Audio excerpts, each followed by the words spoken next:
बहुत ही important chapter के बारे में डिस्कस करने वाले हैं, जिसका नाम है रेस्पिरेटरी सिस्टम, जिसे हिंदी में श्वसन तंत्र कहा जाता है। क्या कहा जाता है? श्वसन तंत्र।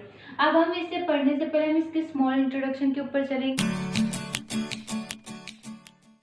स्मॉल इंट्रोडक्शन में है रेस्पिरेटरी सिस्टम क्या होता है। सांस लेने और छोड़ने की प्रक्रिया को हम क्या कहते हैं? रेस्पिरेशन कहते हैं।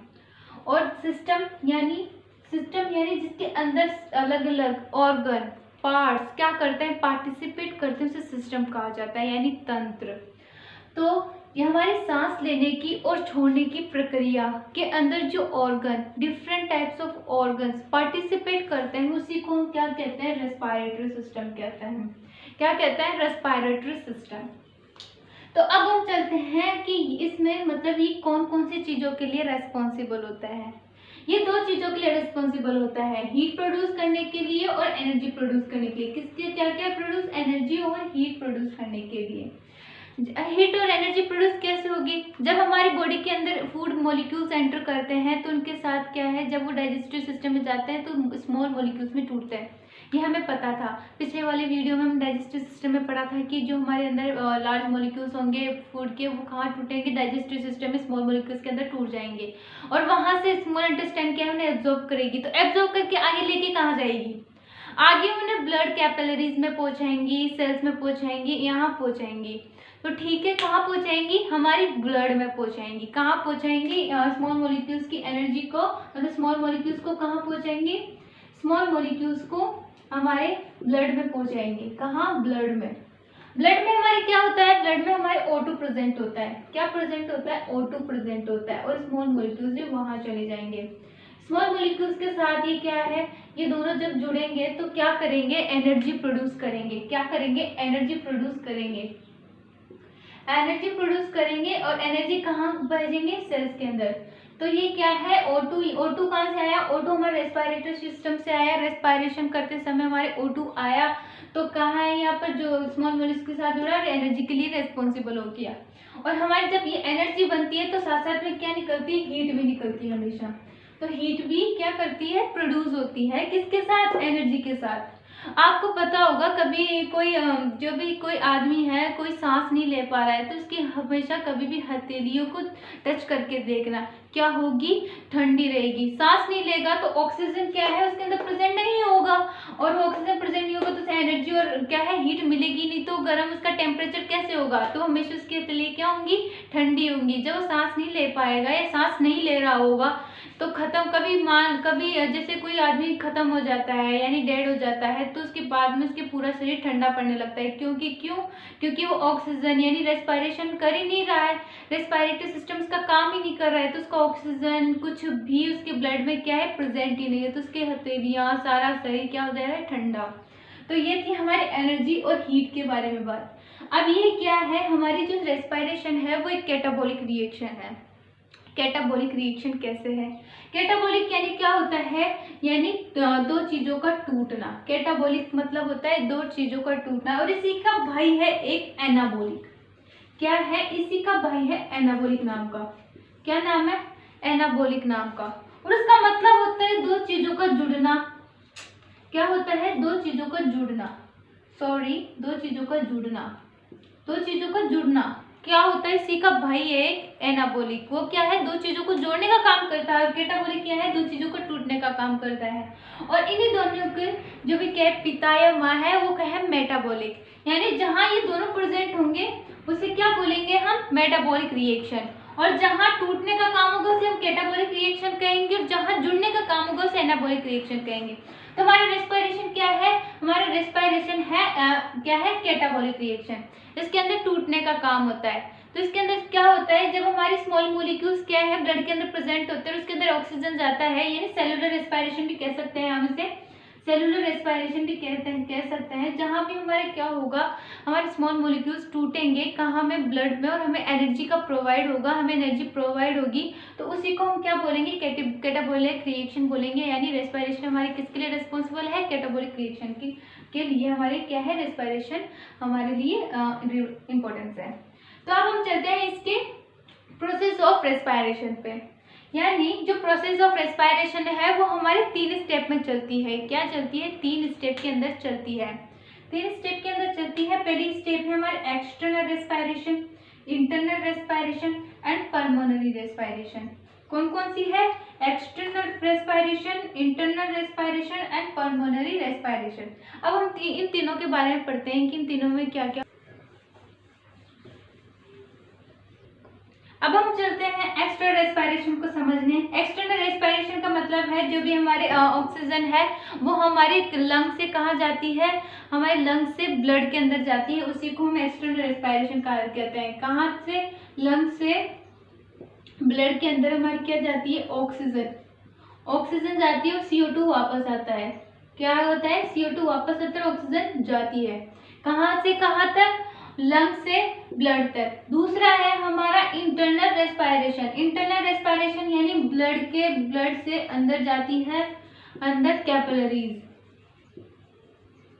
यानी छोटी छोटी ब्लड वेसल्स और टिश्यूज के पास जाती है। कहाँ? ऑक्सीजन जाती है, ऑक्सीजन जाती है एंड CO2 बाहर निकलती है। ठीक है, इसका अंदर भी वही काम है, बस इनका ये काम है कि ये लंग से ब्लड तक जाती है ऑक्सीजन, इसके अंदर ऑक्सीजन ब्लड से कैपिलरीज और टिश्यू के अंदर जाती है। और पल्मोनरी रेस्पायरेशन यानी एटमॉस्फेयर से लंग तक आती है। कहाँ? एटमॉस्फेयर से लंग्स तक जाती है, लंग्स तक। कहाँ? O2 जाती है एंड CO2 बाहर निकलती है। इसका मतलब ये कि हम इसे उल्टा भी करके देख सकते हैं। जैसे पल्मोनरी रेस्पिरेशन सबसे पहले आएंगी तो एटमॉस्फेयर से पहले कहाँ जाएंगे? हमारे लंग्स के अंदर जाएंगे, तो उसे पल्मोनरी रेस्पिरेशन कहते हैं। फिर क्या है? हमारे एक्सटर्नल रेस्पिरेशन पे आएंगे हम। एक्सटर्नल रेस्पिरेशन के अंदर हमारे लंग्स से आई तो लंग्स के बाद में हमारे ब्लड के अंदर जाएंगे ऑक्सीजन, और ऑक्सीजन फिर ब्लड के बाद में कहाँ जाएंगी? कैपिलरीज और टिश्यूज के ऊपर जाएंगी। किसके पास जाएंगी? टिश्यूज के ऊपर। अब आपको पता है फ्रेंड्स, जहाँ गैस एक्सचेंज होती है उसको क्या कहते हैं? उस सरफेस को क्या कहते हैं? जहाँ हमारी गैस एक्सचेंज होती है उसे रेस्पिरेटरी सरफेस कहते हैं। रेस्पिरेटरी सरफेस कहा जाता है जहाँ हमारी गैस क्या है? एक्सचेंज होती है। जब हमारी गैस एक्सचेंज होती है, जैसे मैं अभी आपको बताया कि इसके अंदर क्या होती है? हमारे एटमॉस्फेयर से लंग्स के पास जाती है, और लंग्स कहाँ है उसका? जैसे गैस एक्सचेंज वहाँ हो रही है तो लंग्स को क्या कहेंगे? Respiratory surface. उसके अंदर क्या होता है? जहाँ हमारे ऑक्सीजन क्या है वो ले रहा है लंग्स, और क्या है? CO2 छोड़ रहा है, तो उस सरफेस को क्या कहेंगे? उसके सरफेस में हमारी आती है एल्वियोलाई। क्या आती है? लंग्स के अंदर एल्वियोलाई प्रेजेंट होती है जो हमारी ऑक्सीजन लेती है और CO2 छोड़ती है। अब हम चलते हैं सेलुलर रेस्पिरेशन के ऊपर। हमारे सेलुलर रेस्पिरेशन क्या है? 2 टाइप्स के अंदर क्या है? डिवाइड हो रखी है। एक है हमारे एरोबिक और दूसरा है एनारोबिक। मैंने एक वीडियो में आपको पहले बताया भी था कि एरोबिक और एनारोबिक में क्या अंतर होता है। तो एरोबिक और एनारोबिक क्या है? एक सेलुलर रेस्पिरेशन है जो क्या है? एरोबिक मतलब होता है जो भी रेस्पिरेशन O2 की प्रेजेंट यानी ऑक्सीजन की प्रेजेंस में होती है, O2 की प्रेजेंस में यानी ऑक्सीजन की प्रेजेंस में होने वाली रेस्पिरेशन को हम एरोबिक रेस्पिरेशन कहते हैं। और जो O2 यानी O2 की अब्सेंस में होने वाली रेस्पिरेशन को हम एनारोबिक रेस्पिरेशन कहते हैं। क्या कहता है? Anaerobic respiration. ये क्या है? हम इसके जो भी माइक्रो ऑर्गेनिज्म है जो कि क्या करेंगे? एरोबिक रेस्पिरेशन करेंगे, उसे एरोब्स कहते हैं। क्या कहते हैं? एरोब्स कहते हैं। और जो कि हमारे एनारोबिक क्या है? रेस्पिरेशन करते हैं, उन्हें हम एनारोब्स कहते हैं। एनारोब्स कहते हैं। ठीक है, ये एरोब्स कहते हैं। इसके अंदर हमारे क्या होता है? जो हमारे फूड पार्टिकल्स या ग्लूकोज होता है वो कम्प्लीटली ब्रोक डाउन होता है, कम्प्लीटली ब्रोक हो जाता है। और इसके अंदर नॉट कम्प्लीटली ब्रोक।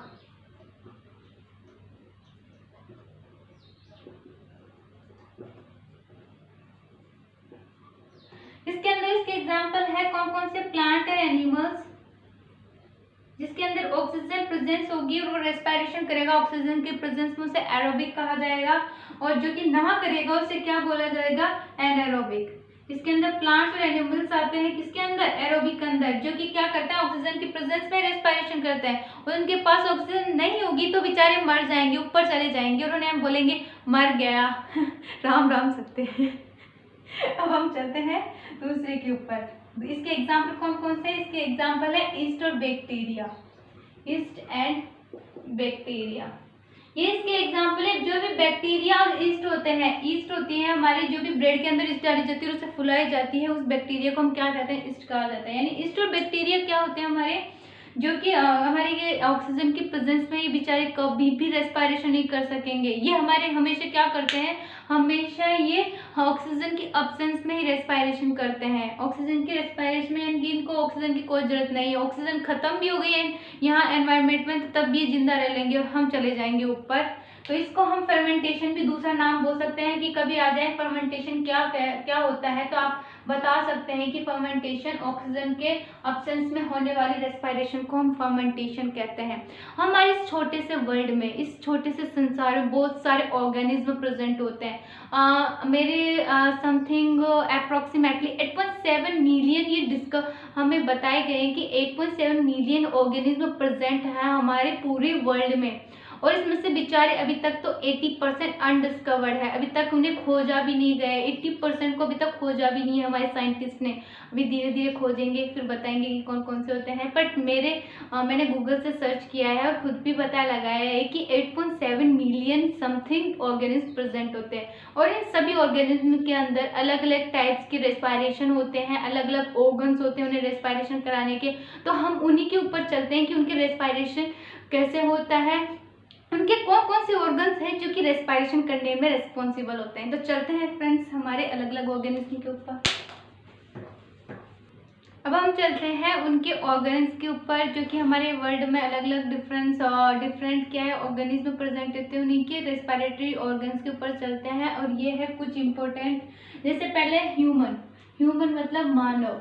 मानव के अंदर क्या है? लंग्स बहुत इंपॉर्टेंट है सांस लेने के लिए। बेचारे छोटे बच्चे सोचते हैं कि हम उनसे पूछे बेटा तू सांस कहाँ से लेता है, तो क्या बोलेगा? मैं तो नाक से सांस लेता हूँ। पर हम जब बड़े क्लास में आ जाते हैं तो हमें पता चलता है कि हम सांस नाक या मुंह से नहीं लेते, हम सांस लंग्स से लेते हैं, फेफड़ों से लेते हैं। हम हिंदी में इसे क्या कहा जाता है? फेफड़े कहा जाता है। तो हम कहाँ से सांस लेते हैं? फेफड़ों से सांस लेते हैं। फेफड़े नहीं होते तो हम सांस नहीं ले सकते। तो हम कहाँ से सांस लेते हैं? लंग्स से सांस लेते हैं। नाक या मुंह से सांस नहीं लेते, लंग्स से सांस लेते हैं। इंसेक्ट्स, कीड़े मकोड़े कहाँ से सांस लेते हैं? वो कहाँ से सांस लेते हैं? ट्रेकिया, उनका एक ऑर्गन प्रेजेंट होता है ट्रेकिया। वो कहाँ से सांस लेते हैं? ट्रेकिया। हमारे अंदर तो लंग्स प्रेजेंट है, ट्रेकिया के बाद में हमारे लंग आ जाते हैं, बट इनके क्या है? ये ट्रेकिया से ही सांस लेते हैं। फिशेस एंड टैडपोल, मछलियाँ और टैडपोल। टैडपोल मतलब जो फ्रॉग है, जो भी मेंढक होता है उसका जो बचपन वाला रूप होता है उसे टैडपोल कहते हैं। जो भी हमारे कभी पानी में देखना कि छोटी छोटी मछलियाँ प्रेजेंट होती है उसे मछलियाँ नहीं कहते फ्रेंड्स, उसे टैडपोल यानी मेंढक का छोटा रूप, बच्चा, उसी को हम क्या कहते हैं? टैडपोल कहते हैं। वो कहाँ से सांस लेता है? गिल से सांस लेता है। अब ये छोटा रहता है तो ये कहाँ प्रेजेंट होता है? पानी के अंदर प्रेजेंट होता है, तो गिल से सांस लेता है, तभी से मछलियों के अंदर ही क्या करते हैं? काउंट करते हैं। तो कहाँ से सांस लेता है? गिल से सांस लेता है। फ्रॉग कहाँ से सांस लेता है? फ्रॉग और टॉड, फ्रॉग और टॉड एक ही होता है। तो ये कहाँ से सांस लेते हैं? ज़्यादा से ज़्यादा स्किन और लंग से सांस लेते हैं। लंग तो फिर भी ये एक्सेप्शन रूप है, बट ये कहाँ से सांस लेते हैं? स्किन से सांस लेते हैं। हम बहुत, अब एक इम्पोर्टेंट चीज़ है कि बायोलॉजी में हम ऐसे तो बोलेंगे नहीं कि ऐसे बोल तो देते हैं कि हम इनसे सांस ले रहे हैं, पर उस रेस्पिरेशन को क्या कहते हैं जो लंग से सांस लेता है? या फिर उनको क्या कहते हैं जो दिल से सांस लेते हैं? उस रेस्पिरेशन को क्या कहते हैं? तो जो है ह्यूमन के अंदर जो लंग से सांस ले, यानी लंग से जो भी ऑर्गेनिक सांस लेगा उसे हम क्या कहेंगे? उस रेस्पिरेशन को पल्मोनरी रेस्पिरेशन।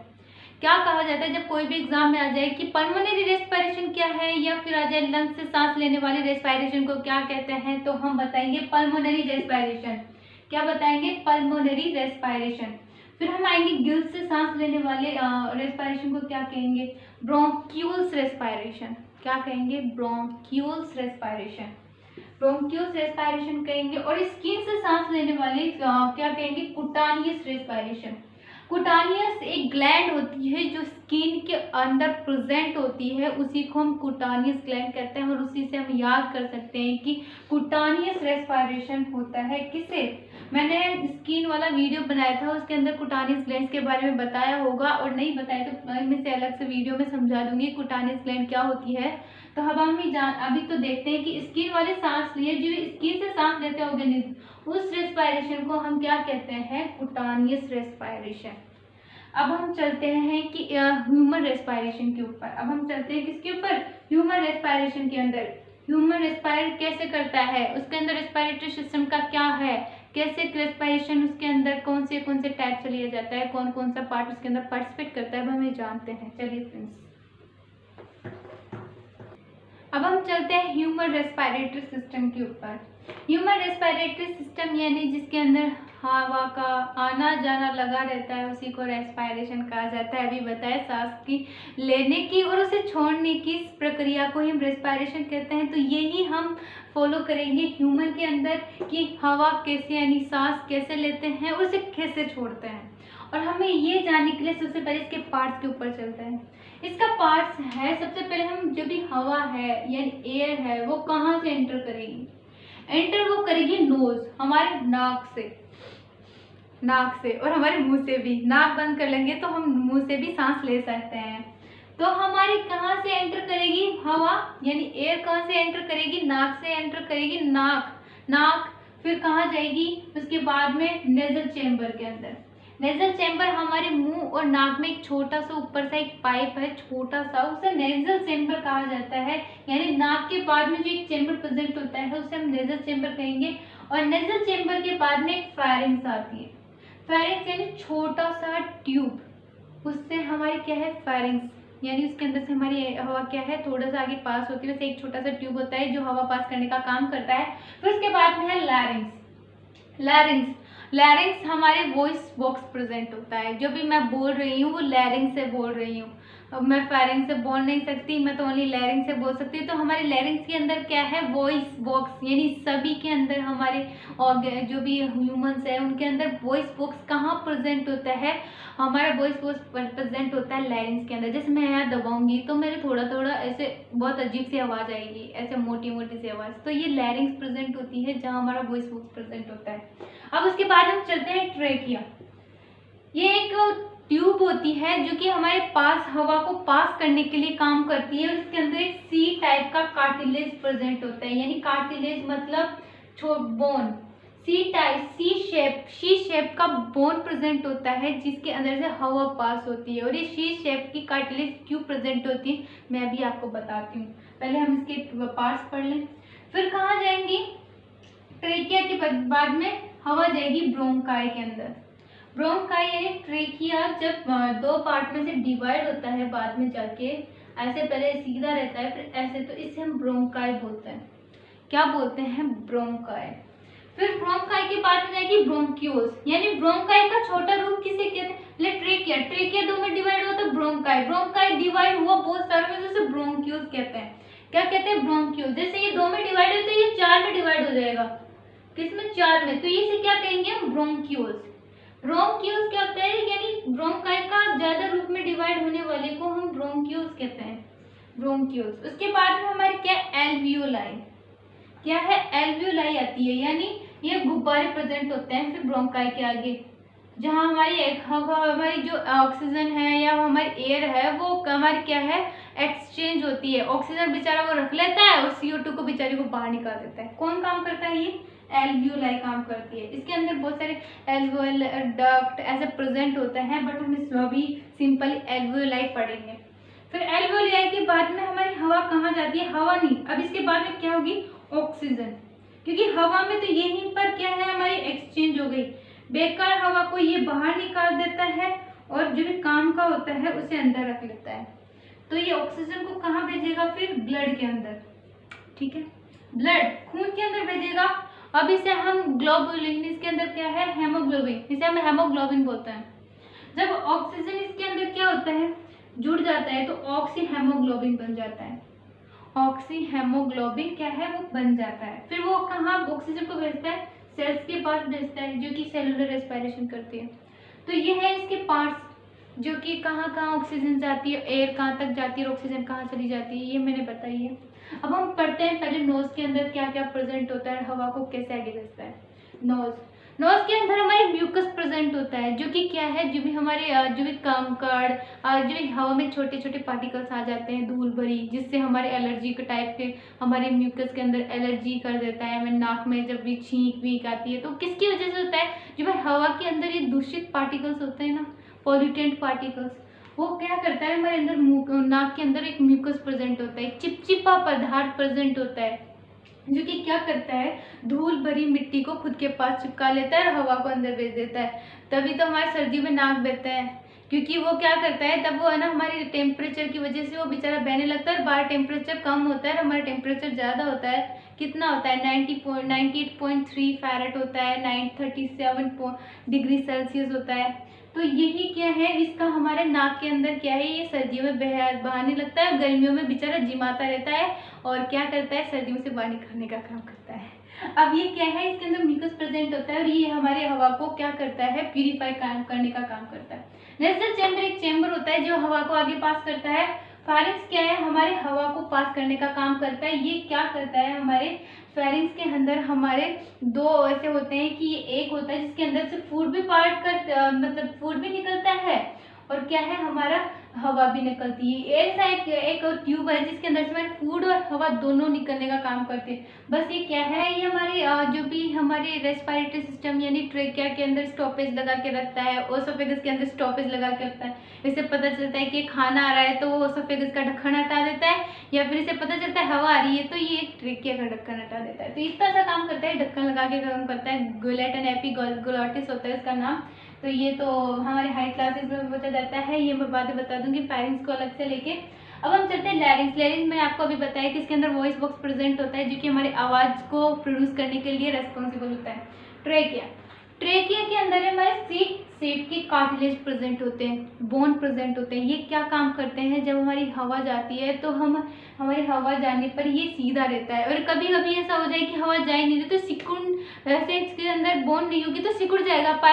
पाइप के अंदर जब तक वो पानी जाता है तो मोटा रहता है, जब उसके अंदर पानी नहीं जाएगा तो वो बेचारा सिकुड़ के से पतला सा हो जाता है। उसी की तरह ये होता है कि हवा जाएगी तो मोटा ऐसे तो रहेगा, पर हवा नहीं रहेगी तो क्या है, पिचक जाएगा। तो पिचक के ना, उसी की वजह से इसके अंदर सी शेप की कार्टिलेज होती है, जो कि हमारी इस ट्यूब को पिचकने नहीं देती।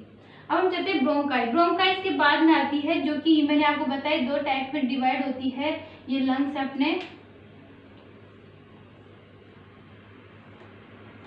ये लंग्स है जिसके अंदर क्या है, ये हमारी ब्रोंकाई है। ये ट्रेकिया थी जिसके अंदर शेप के कार्टिलेज थे हमारे, ये है ब्रोंकाई। ब्रोंकाई के बाद में हमारे ब्रोंक्यूल्स क्या है, डिवाइड हुए तो इसे ब्रोंक्यूल्स कहेंगे। और बाद में हमारे एल्वोलाई आती है, यानी गुब्बारे शेप की आकृति में एक प्रेजेंट होती है, एक स्ट्रक्चर प्रेजेंट होती है, इसे हम एल्वोलाई कहते हैं। इसके अंदर हमारी गैस क्या होती है, एक्सचेंज होती है। यही थे इसके पार्ट्स। अब हम इसके चलते इस प्रोसेस के ऊपर चलते हैं, रेस्पिरेशन की प्रोसेस के ऊपर। अब हम चलते हैं process of respiration of human beings. इसमें दो टाइप की प्रोसेस होती है, एक इंस्पायरेशन एंड एक्सपायरेशन, रेस्पिरेशन। ठीक है, तो इंस्पायरेशन के अंदर क्या होता है, जो भी हमारी हवा लेने की प्रोसेस को हम क्या कहते हैं, इंस्पायरेशन कहते हैं। यानी हवा लेने की प्रक्रिया को हम इंस्पायरेशन कहते हैं, और हवा छोड़ने की प्रक्रिया को हम एक्सपायरेशन कहते हैं। यानी हवा लेते हैं तो उसे हम क्या कहते हैं, इंस्पायरेशन, एंड हवा छोड़ते हैं तो हमें एक्सपायरेशन कहते हैं। तो इसमें हमारे क्या होते हैं, जो भी लंग्स होते हैं उनके नीचे एक डायफ्राम प्रेजेंट होता है। डायफ्राम प्रेजेंट होता है, क्या होता है, डायफ्राम प्रेजेंट होता है। ये बहुत ही इंपॉर्टेंट है। अगर डायफ्राम नहीं होगा तो हमारी क्या है, हमारे जो भी लंग्स हैं वो काम नहीं करेंगे और ये हमारी कॉन्स्ट्रिक्ट नहीं करेगा। तो हमारे जो डायफ्राम है इसके अंदर क्या करते हैं, जब हम हवा लेते हैं तो हमारा डायफ्राम क्या है, नीचे जाता है, और यानी हमारे को रिलैक्स फील करता है। पर जब भी क्या है, हम एक्सपायरेशन करते हैं तो ये ऊपर आने का काम करता है। कौन सा, डायफ्राम। अब हम चलते हैं वॉल्यूम्स के ऊपर, रेस्पिरेटरी वॉल्यूम्स के ऊपर चलते हैं। हम चलते हैं रेस्पिरेटरी वॉल्यूम्स के ऊपर, यानी हमारी सांस लेने की क्षमता कितनी होती है, हमारे छोड़ने की क्षमता कितनी होती है, हमारी लंग्स की कैपेसिटी कितनी होती है, हम इसी के ऊपर चलते हैं। तो पहले चलते हैं टाइडल वॉल्यूम के ऊपर। किसके ऊपर, टाइडल वॉल्यूम के ऊपर। टाइडल वॉल्यूम यानी हमारे जो भी लंग्स है वो नॉर्मली कितना हवा ले सकते हैं। तो उसका मतलब कितना हवा ले सकते हैं, 500 ml क्या है, हम हमारे लंग्स क्या कर सकते हैं, हवा रख सकते हैं। भर के हवा रख सकते हैं। जैसे कोई बोतल है और उसके अंदर कितना मतलब कितना, मैं जैसे माजा की बोतल को बहुत, यानी माजा बहुत पसंद है मेरे को, जैसे उसके अंदर माजा की बोतल के अंदर कितनी माजा आती होगी, जैसे 1.5 लीटर के अंदर तो 1.5 लीटर ही आती होगी ना, तो उससे ज़्यादा हम उसके अंदर डालेंगे तो बाहर निकल जाएगी। वैसे ही जैसे लंग्स कितनी हमारी हवा रख सकता है, लंग्स नॉर्मली 500 मिलीलीटर, ये इतनी हवाएं रख सकता है, जिसके अंदर आगे कुछ भी 10, 20, 30 बढ़ा तो लंग से बाहर ही होगा, अंदर नहीं रख सकता। तो नॉर्मली कितना रख सकता है वो ml, यानी 500 ml ही वो नॉर्मली रख सकता है कौन सा लंग्स। अब हम चाहते हैं इंस्पायरेटरी वॉल्यूम। इंस्पायरेटरी वॉल्यूम हम यानी कितना फोर्स करके सांस ले सकते हैं, हम कितना फोर्स करके कितनी सांस ले सकते हैं और हमारे लंग्स उस कैपेसिटी को झेल सकता है, वो है हमारे 3000 मिलीलीटर। इतना मिलीलीटर क्या कर सकते हैं, हम हवा अंदर ले सकते हैं। क्या है, हम हवा कितनी ले सकते हैं अंदर फोर्सफुली, 3000 मिलीलीटर। अब हम चलते हैं एक्सपायरेटरी वॉल्यूम।